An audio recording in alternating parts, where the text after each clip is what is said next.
Welcome to another episode of Mutual Fund Sahi Hai presents Smart Nivesh Sahi Nivesh partnered by Times Network. I'm Kavita Thapliyal and today we are shifting gears to talk about something that's on many of our minds, buying a car. For most of us, buying a car isn't just a financial decision, it's a personal milestone. What's the smartest way to save, invest or even borrow for this big ticket purchase? We have two incredible experts with us today to guide us through this exciting journey. In the studio, we have Renuka Kriplani, our car expert, and Lovai Navlakhi, a seasoned financial expert, joining us virtually. Together, they'll help us understand that buying a car isn't just a purchase, it's a key investment, and how should you plan for it?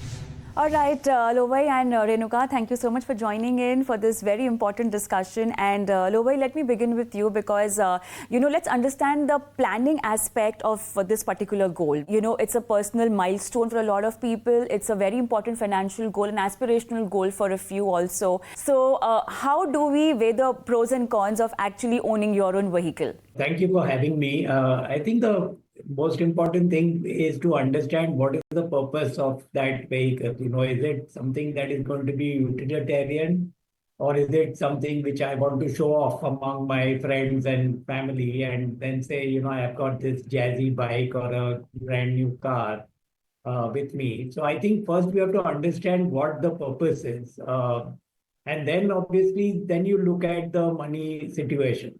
Now, invariably, the planning for this, sometimes I think it's not like a phone where you go into a mall and see a new gadget and pick it up. There is a bit of planning that you probably do for buying a two-wheeler or a car.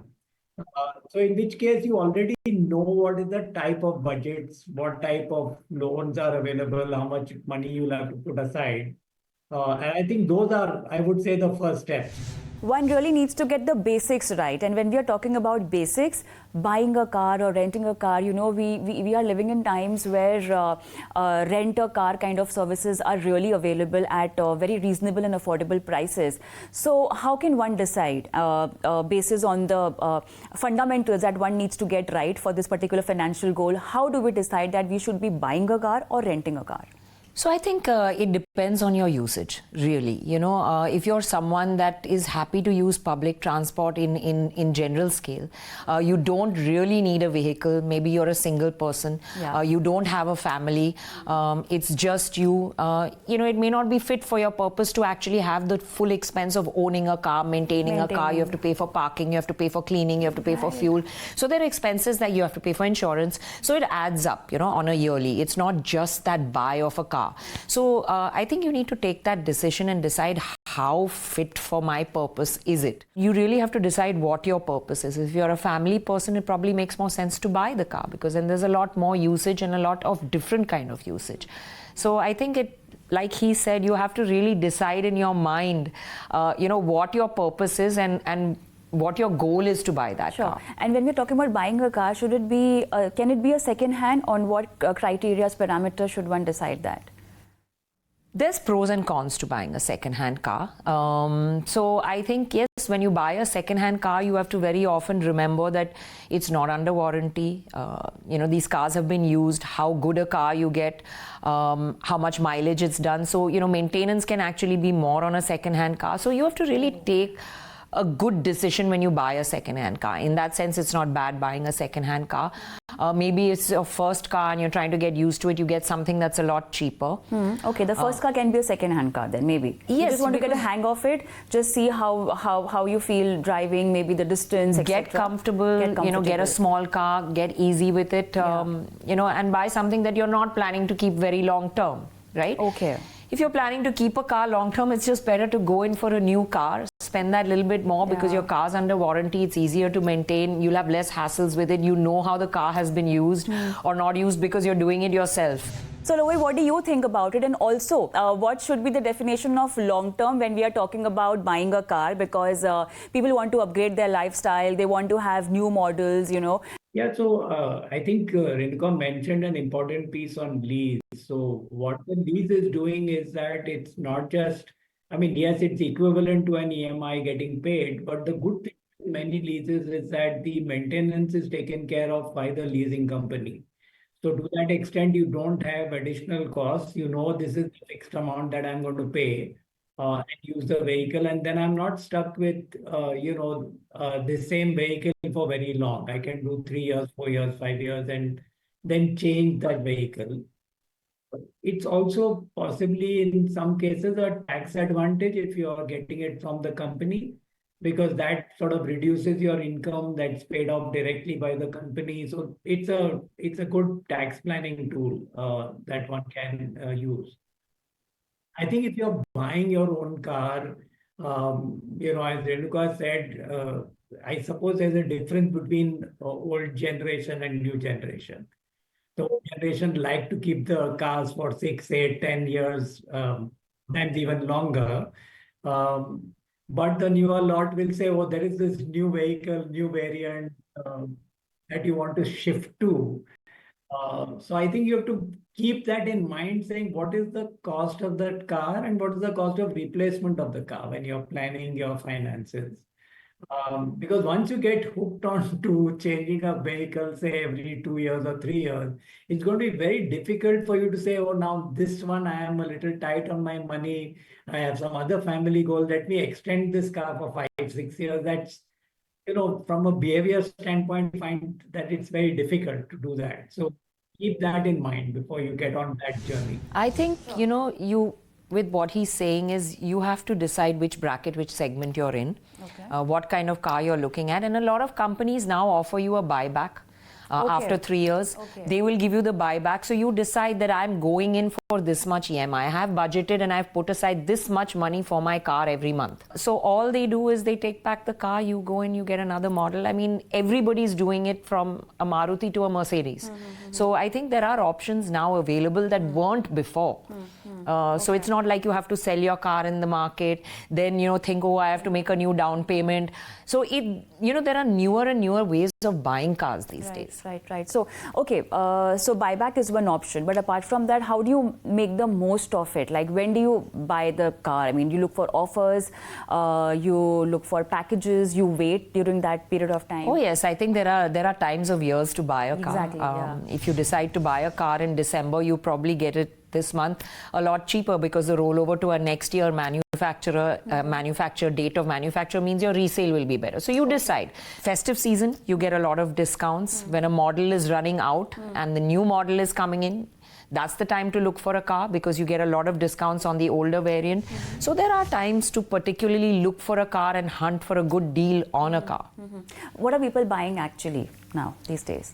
People are buying cars like crazy. They're buying just about everything. What kind of model? But I think luxury cars are selling better than they ever had. Yeah, so I think people are seeing a lot of movement in the luxury segment. Even EVs for that matter, where, the curve has kind of flattened in the regular segment, the luxury segment is still selling. So, Lowe, now how do we plan? How can you help us understand that mutual funds can really help you build a corpus for a vehicle that you want to buy? Yeah, so I think mutual funds are a very good vehicle for investments for future goals. I think for any goal, whether it is a car, house, whatever that you're sort of seeking to buy, it's a good idea to, if you can plan as much in advance, the better it is, because I can then park aside money which I can, invest with longer term time horizon and therefore get better return. But typically, the approach is that as you're approaching the goal, so let's say I've decided to buy the car in June of 25 or in October of 25, then probably 3, 6 months at least before that, I will start reducing my exposure to equity so that I'm not sort of forced to sell at a time when the market is not good or I'm not able to take care of the festive offer that is available on the car. So I think that is typically the way to do it. And there are a variety of funds that are available. So you can, if you have a 3-year time horizon before you're going to buy, that money can go into a diversified equity fund. If it's say 1 to 3 years, maybe you can do hybrid funds or balanced advantage type of funds. And if it is less than a year, then you start getting into fixed income type of product. Now, in fixed income, of course, there's no tax advantage that is there. So people tend to today look at arbitrage funds. If you have a 6 to 9 month horizon, or sorry, 3 to 9 month horizon, and those arbitrage funds are giving us, a good 7% plus type of return. So you are able to at least get better than your savings rate, and you're taxed only at equity taxation.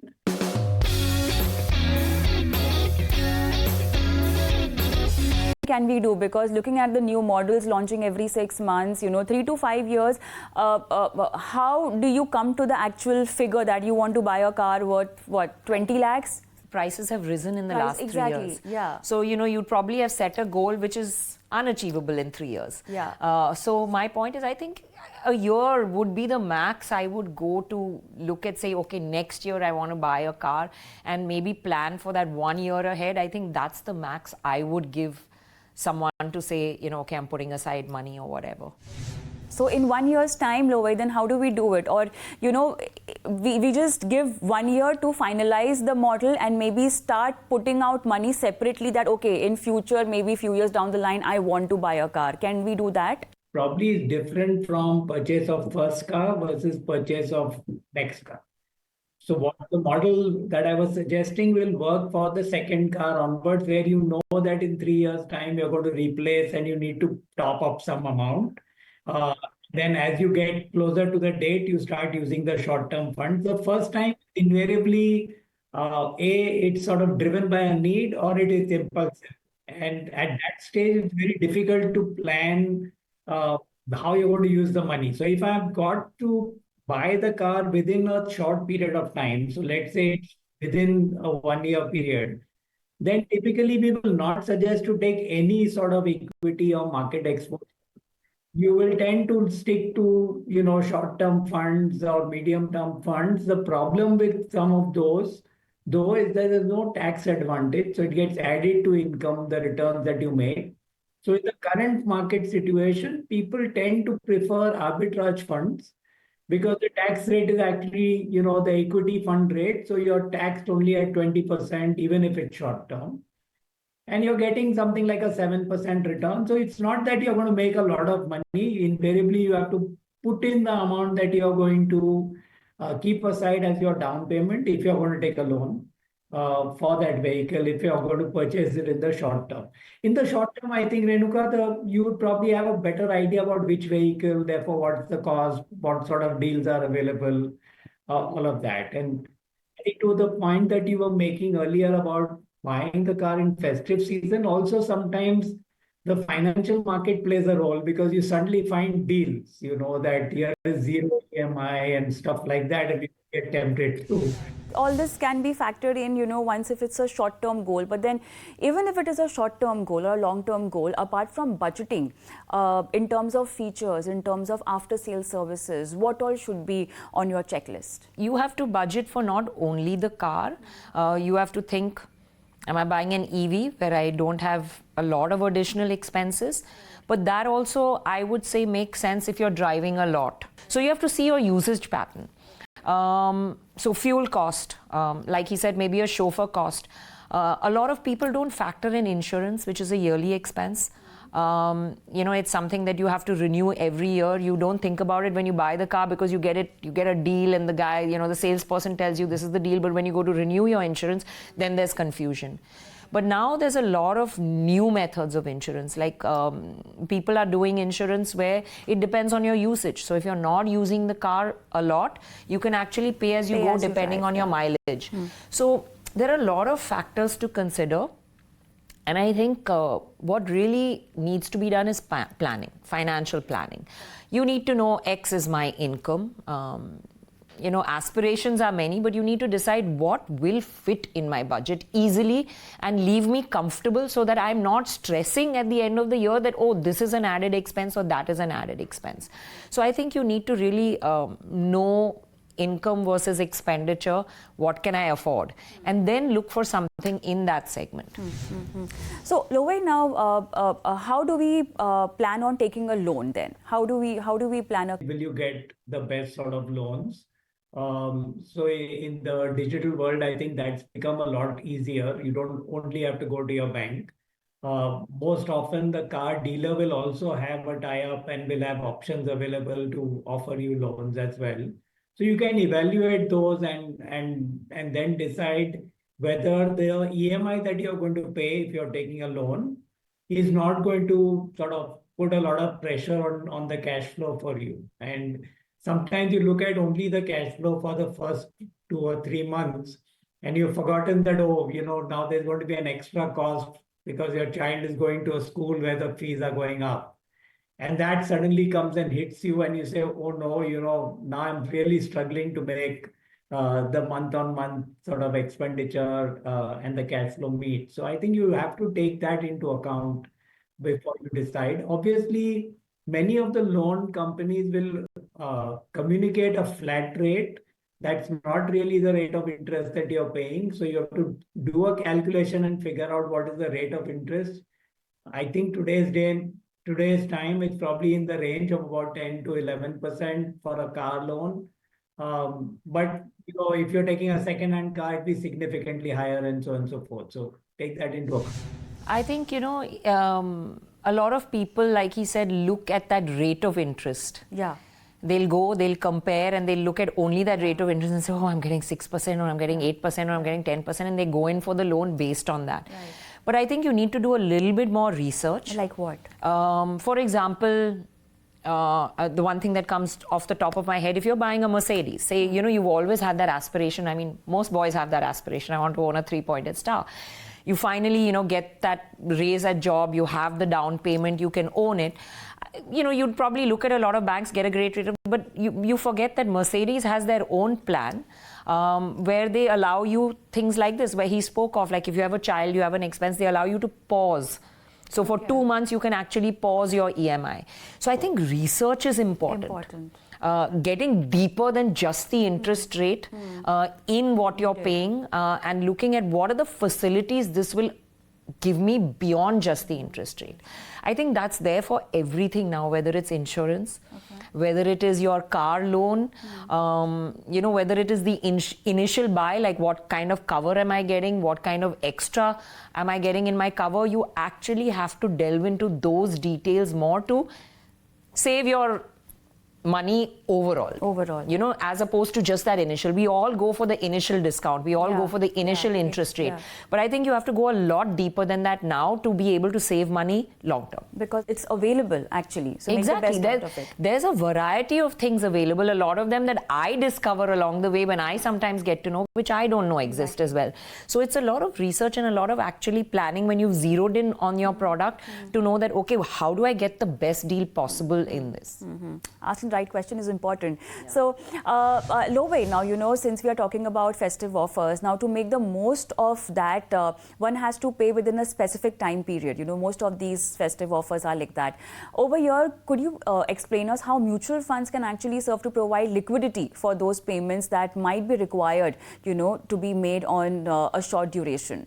Yeah, I think the good thing about mutual funds is that the open-ended mutual funds have a very quick exit option, where once you decide that you have to redeem a certain amount, within a day or two, the amount is in your bank account.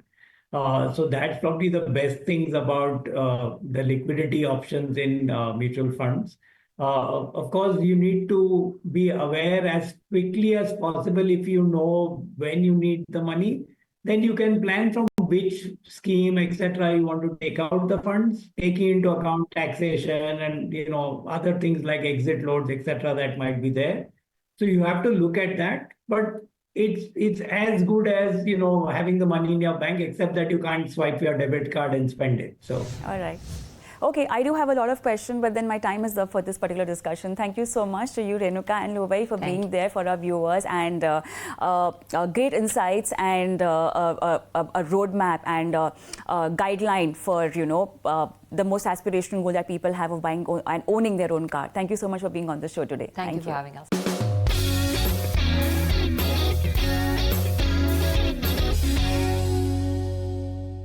Mutual fund investments are subject to market risks. Read all scheme-related documents carefully.